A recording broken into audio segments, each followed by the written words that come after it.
L'artiste Manu Dibango est décédé des suites d'une infection au coronavirus. Pour dire que, qu'on soit noir ou blanc, exposé à cette maladie-là, on est susceptible de faire des formes graves et d'en mourir.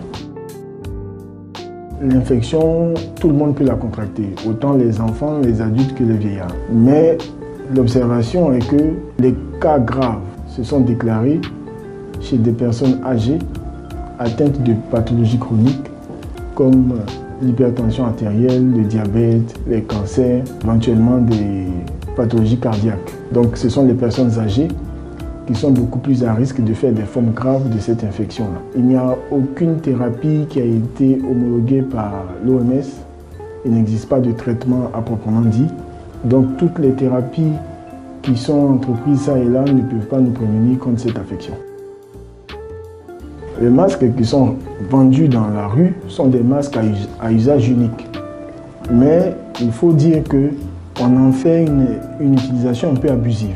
Selon les recommandations de l'OMS, il n'est pas indiqué pour la population en général de porter des masques. Les masques sont plus efficaces lorsque portés par des personnes malades ou par le personnel soignant pour se protéger contre cette affection-là s'ils viennent à entrer en contact avec des personnes souffrant de cette affection. Je vois aujourd'hui dans la rue des gens porter des gants.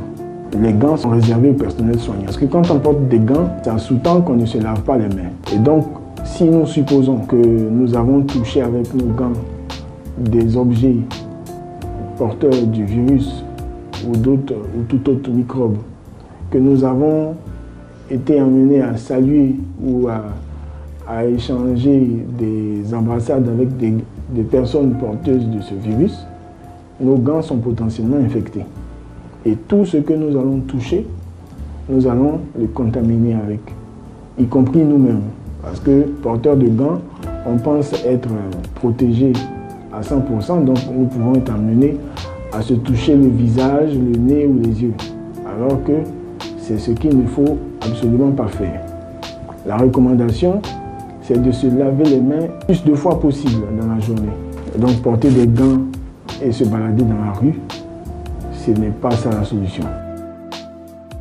Ce sont les symptômes qu'on traite. Si la personne fait de la fièvre, on va lui donner des médicaments pour faire baisser la température. Si elle tousse, on va lui donner des médicaments pour calmer la toux. Si elle est enrhumée, on va lui donner des médicaments pour calmer le rhume. Mais à l'heure actuelle, il n'est pas encore prouvé qu'il y ait des médicaments qui agissent directement sur le virus. Et en règle générale, quand on a traité des patients de cette façon-là, ils se sont remis de leurs symptômes et ils ont recommencé à vaquer à leurs occupations. Il est que chez certaines personnes souffrant de pathologies cardiaques, d'hypertension artérielle, de diabète, de cancer et autres maladies chroniques, ce sont ces personnes-là qui vont manifester des formes graves de la maladie, qui vont déboucher sur une insuffisance respiratoire, qui va nécessiter leur hospitalisation dans des services de soins intensifs ou de réanimation.